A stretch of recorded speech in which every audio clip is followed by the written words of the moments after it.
오늘은 빌립보서 3장 말씀을 가지고 최선을 다하는 삶, 제가 좋아하는 말입니다. 최선을 다하는 거. 저는 이게 하나님한테 나중에 우리 소그룹에서도 늘 쉐어하지만 심판대 앞에 서거나 불림 당했을 때 좀 그렇게 할 것 같아요. 하나님 보시기에는 어떤지 몰라도 열매가 있는지 몰라도 하나님 제 24시간 7day 365일 최선을 다했습니다 라고 말을 하고 싶어요. 제가 좀 이렇게 되게 좋아하는 말입니다. 이 최선을 다하는 사람. 그래서 최선을 다하는 사람들의 삶을 되게 존경해요. 되게 좋아하고 이렇게 낭비하는 사람을 별로 이렇게 좀 그래야 하는데, 아무튼 최선을 다하는 사람을 너무 좋아합니다. 그래서 이 제목이 저는 좀 2026년도 두 번째 예배 말씀으로 제가 선정을 했습니다.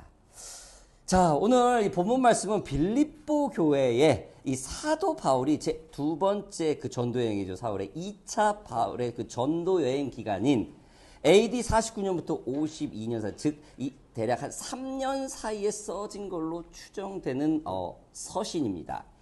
지방에서 처음으로 세운 교회, 빌립보 교회입니다. 예루살렘 성전과 상당히 멀리 떨어져 있죠. 여기로 따지면은, 시드니로 따지면 어딜까요? 대략 오버 카툰바? 아니면은 어디겠죠? 아무튼 여러분, 이 빌립보 교회는, 당시에 본격적으로 유럽으로 복음이 전해되는 첫 번째 교도부 역할을 하는 길목에 있는 교회입니다. 바울이 감옥에 갇혀 있을 때 이 빌립보 교인들에게 쓴 서신, 즉 옥중 서신이라고도 하죠. 그 편지입니다. 자, 빌립보 교회에 대해서는 어떤 일이 있었냐? 그냥 비슷해요. 지금 모든 지금까지 우리가 로마서도 이렇게 보고 지금까지 바울 서신들의 성경 공부를 하지만 거의 비슷해요. 유대인들의 율법주의자들이 상당히 강했어요. 그리고 이 현재 순수하게 현지에서 복음을 받아들였던 이 신앙인들, 이 빌립보 교인들이 이 유대인의 율법주의자들에 의해서 상당히 안 좋은 영향력, 위협을 받고 있었던 상태입니다. 또한 이 이교도 문화 세계에 보편적으로 발견되는 현상인 극단적인 어떤 그런 자유주의, 귀신 아니면 성령, 요즘에 있잖아요. 탤런트 유명한 젊은 배우가 다니는 교회 있죠. 알죠? 모든 세상이 귀신 아니면 성령 두 개로만 따져요. 아주 극단적인, 당시 이교도적인 신앙심을 가졌던 극단적인 신앙심을 가진 사람들이 이 빌립보 교회에 들어와서 이 순수한 복음을 가지고 있는 빌립보 교인들에게 상당히 데미지를 주고 있었던 상태입니다. 이랬을 때 지금 바울이 편지를 쓰고 있습니다.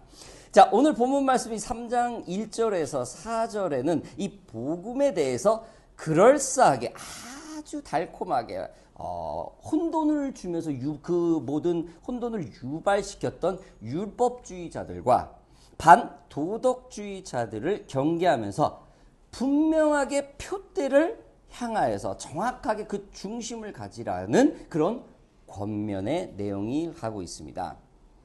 당시 유대 율법주의자들은 많은 학식을 가진 자로서 사람을 설득할 수 있는 수사학, 지금의 대통령이 말하는, 지금 제가 말하는 이 설교, 모든 방송, 앉아서 뉴스하는 방송, 이게 바로 수사학입니다.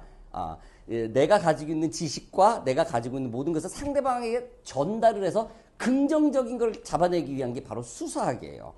당시에 굉장히 수사학이 막 발전을 해서 유대주의자들이 이게 굉장히 많이 발달했어요. 그래서 상당히 이 부분이 빌립보 교회인들에게 안 좋은 영향을 받았던 상태였습니다.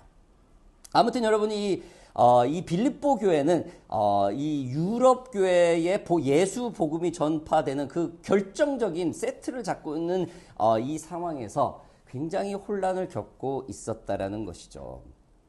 여러분, 오늘 설교 제목처럼 여러분들은 그리스도인들이 최선을 다하는 삶을 뭐라고 생각을 합니까?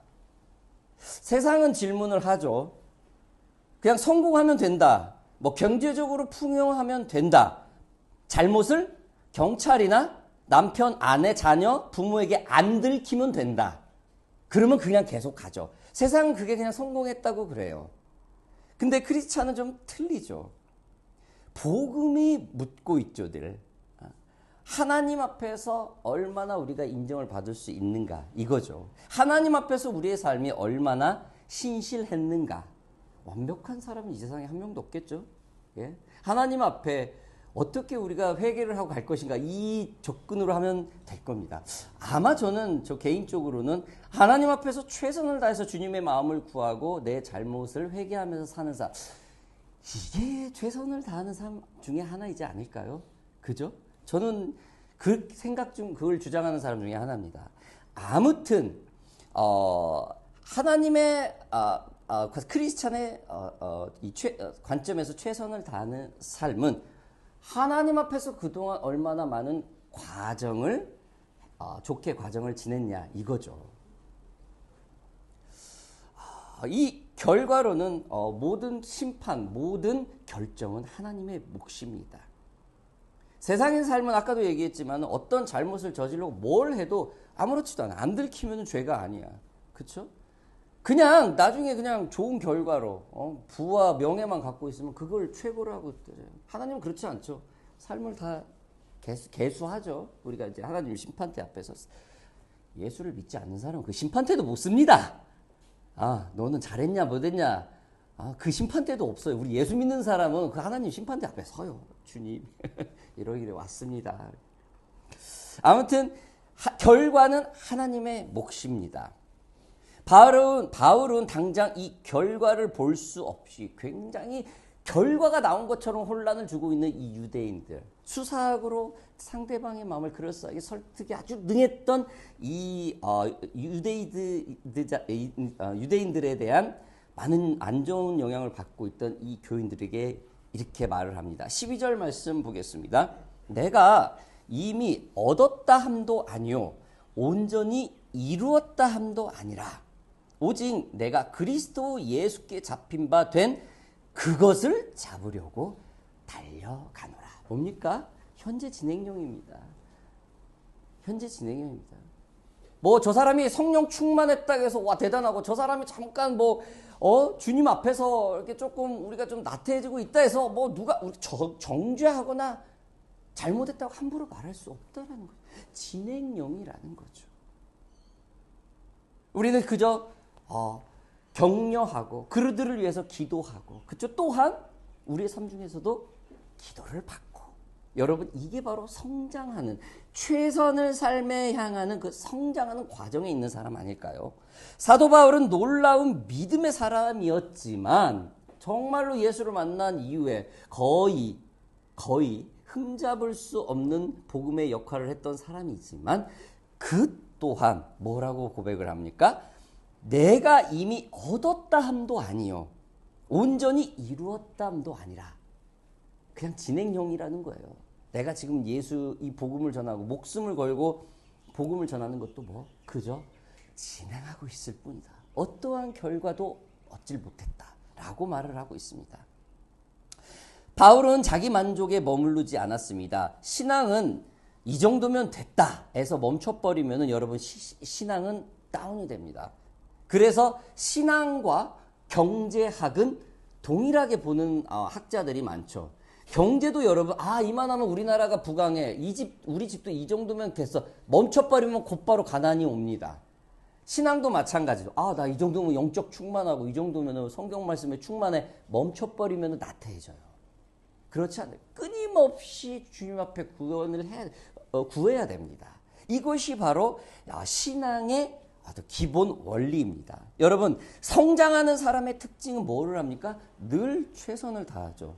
그동안 많이 노력해서 정말 열심히 살았다고 해서, 그냥 안정적이다고 해서 편해졌다고 해서 멈추지 않습니다. 게으르거나 나태해지지 않죠. 그쵸? 어려울 때나 좋았을 때나 늘 한결같이 자신이 하던 대로 그대로 하죠. 저희 어머니도 몸이 기력이 세하고 온몸에 암이 퍼질 때도 그녀의 삶은 늘 주님 앞에 첫 시간을 드리는 거죠. 한평생을 저도 부모님의 그 기도를 보고 자랐어요. 태어나면서부터. 그 대신 이제 가실 때까지. 근데 이제 그 병원에서는 이렇게 좀 이렇게 정신이 혼미하고 했었을 때는 막 그 우리 누님이 그러는데 이렇게 막 세상 말도 하고 그랬대요. 근데 그걸 절대 부정적으로 보지 말래요. 이렇게 열이 올라가지고 이렇게 정신이 혼미해졌는데 막 그렇게 막 욕을 하고 막 그러더래요. 티네이저 때 하는 젊은이들. 그래서 깜짝 놀랐대요, 우리 누님이. 근데 그 선교사님 방 그 있거든요. 그 단체에 있는데 거기서 절대 그런 거 가지고 함부로 하지 말라고. 뭐 죽기 전까지 이렇게 뭐 성경을 보고 이렇게 뭐 찬양을 하고 그게 완벽한 크리스찬 삶 그런 거에 가두지 말라고. 내 사랑하는 육신의 부모의 똑같은 인간일 수밖에 없고 그 죄의 욕심 죄를 가진 몸으로 주님 앞에서 몸부림쳤다는 그 증거다. 똑같다라는 거예요.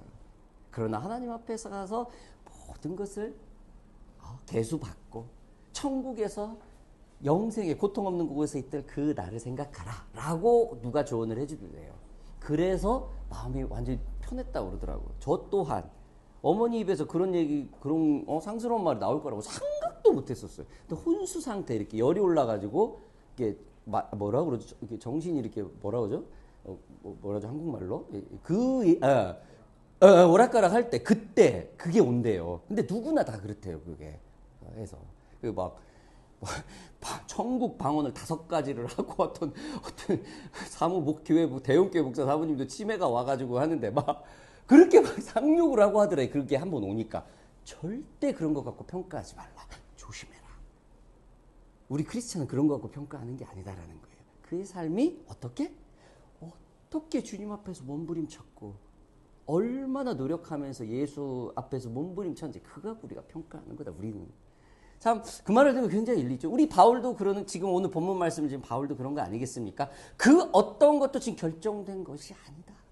오늘도 병든 몸으로 오늘도 감옥에 갇힌 이 몸으로 자유한 빌립보 교인들에게 권면하고 있다라는 거예요. 진리를 선포하고 있다라는 겁니다. 여러분 이처럼 성장하는 사람으로 최선을 다합니다. 그동안 하고 있던 하나님 앞에 몸부림쳤던 그 모습을 그대로 합니다. 제가 외람된 말로 경혜 형제한테 내가 자주 얘기해요. 열심히 사는 거 너무 좋다고. 너무 좋다고. 이렇게 막 가게 하면서 시간 좀 한가로운데 막 유버도 가고 너무 보기가 좋아요. 최선을 다해서 뭔가 목표가 있으니까 그렇죠? 너무 보기가 좋아요. 열심히 사니까. 남들은 그 시간에 가게 하는 분들은 그렇게 그냥 전화기나 보고 이렇게 생각하는 그 빈틈을 가만 놔두지 않는다. 너무 보기 좋아요. 최선을 다하는 거예요. 저는 우리 유경 형제의 삶 속에 그냥 모든 게 하나님의 그 모든 평강이 있을지어다 라고 선포합니다. 오늘 최선을 다하는 사람, 성장하는 사람입니다. 13절 말씀 보겠습니다. 형제들아 나는 아직 내가 잡은 줄로 여기지 아니하고 오직 한 일, 즉 뒤에 있는 것은 잊어버리고 앞에 있는 것을 잡으려고. 제가 오늘 이 말씀 때문에 설교를 이걸로 잡았습니다. 2025년도 지금까지 있었던 내가 딱 23년째, 24년째 호주에 사는데 다 잊을래요. 뒤에 있는 거 잡지 않겠습니다. 그냥 2026년도 여러분들과 거짓말처럼 첫 주부터 완벽하게 독립이 되면서 이렇게 저는 여기부터 뒤에 있는 거 잡지 않으려고 합니다. 뒤에 있는 것은 잊어버리고 앞을 향해만 가는 사람으로 저는 생각합니다. 저희 오션파크 교회와 여러분들이 이제는 2026년부터 지난날에 불미스러웠던 일, 지난날에 좀 안 좋았던 거, 조금은 발목을 잡았던 거, 무거웠던 것을 다 잊어버리고 오직 앞을 향해 나가는 사람이 되기를 주님의 이름으로 축복합니다. 여러분 뒤에 있는 것을 잊어버리고 앞에 있는 것을 잡으려고. 여러분 바울이 잊어버리려고 했던 것은 뭡니까? 2가지겠죠. 과거에 실패했던 거 뭡니까? 다마커스 도상에서 주님을 만나기 전에 예수를 핍박을 하고 예수님의 제자들을 잡아가고 그거를 모두 잊어버리고 그 실패했던 모습을 잊어버린다라는 거죠. 또 과거에 또 자신이 가말리아의 문화생, 여기로 따지면 어디 시드니 무슨 대학, 멜번의 무슨 대학 최고 석학 밑에서 했던 한국으로 따지면 서울대 출신의 이런 과거의 그 최고의 석학이었던 모습을 다 잊어버린다라는 거죠. 성공했던 모습을 다 잊어버린다라는 겁니다. 최선을 다한 사람은 과거에 묶이지 않죠. 과거에 실패를 해봤기 때문에 괴로워하지 않습니다.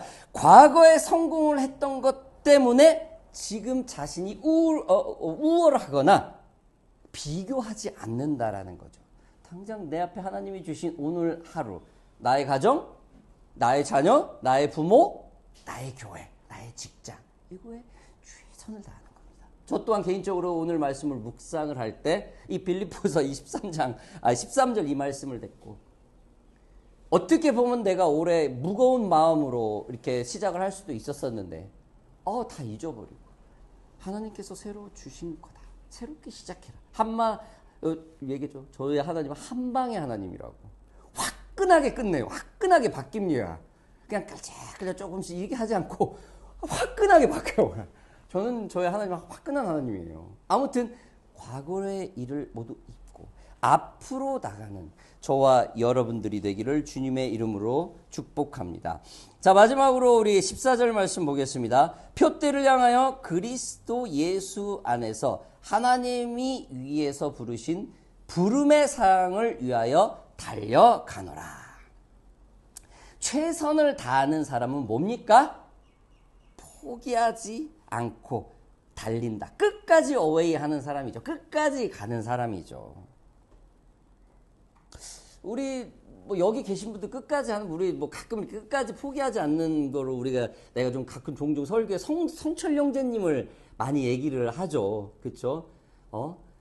끝까지 하기를, 그걸 목표를 달성하기 위해서 얼마나 힘들었고 포기하고 싶고, 자기 친구들은 승승장구를 하고 있고 결혼을 하고 돈 벌어서 부모한테 돈 주고 좋은 차 몰고 했을 때 본인은 책상 하나에 몇 평 안 되는 거기에 싸움을 해야 되는 거야. 엊그제 우리 누구야, 우리 성진영, 누구죠? 누구죠? 갑자기 이름이 생각이 안 나. 진호 형제님이 그게 똑같은 얘기를 하더라고요. 잠깐 얘기를 하는데 그게 가장 힘들었대요. 마무리됐죠. 네, 그런데 가장 힘들었습니다. 친구들은 저기라고 정말 내가 했던, 우리 성철 형제한테 종종 얘기했던 걸 그대로 말하듯이 그게 가장 힘들었대요. 그러나 포기하지 않고 자신이 세우는 목표에 끝까지 했을 때, 그거는 노력한 사람만이 받을 수 있는 서티피케이트고 상급이고, 그쵸? 포기하지 않은 사람만이 취할 수 있는 행복이죠. 저와 여러분들이 이 복음의 길에서, 이 좁은 길에서 끝까지 이 주님 앞에 이 복음의 길을 포기하지 않고 끝까지 달려가서 그 상급을 받는, 그 칭찬을 받는 저와 여러분들이 되기를 주님의 이름으로 바랍니다. 여러분, 최선을 다하는 삶이 이겁니다. 사랑하는 오션파크 성도 여러분들, 오늘 우리는 빌립보서 3장을 통하여서 최선을 다하는 삶이 무엇인가 라는 것을 짤막하게 보았습니다. 최선을 다하는 사람은 성장하는 사람입니다. 최선을 다하는 사람은 과거의 일에 묶이지 않고 앞일을 더 희망으로 집중을 합니다. 최선을 다하는 사람은 목표를 세워놓고 본인이 결정한 것에 절대 포기하지 않습니다. 저와 여러분들이 2026년도를 시작하면서 최선을 다하는 삶으로 부족함 없는 저와 여러분들이 되길 주님의 이름으로 축복합니다. 함께 기도하겠습니다.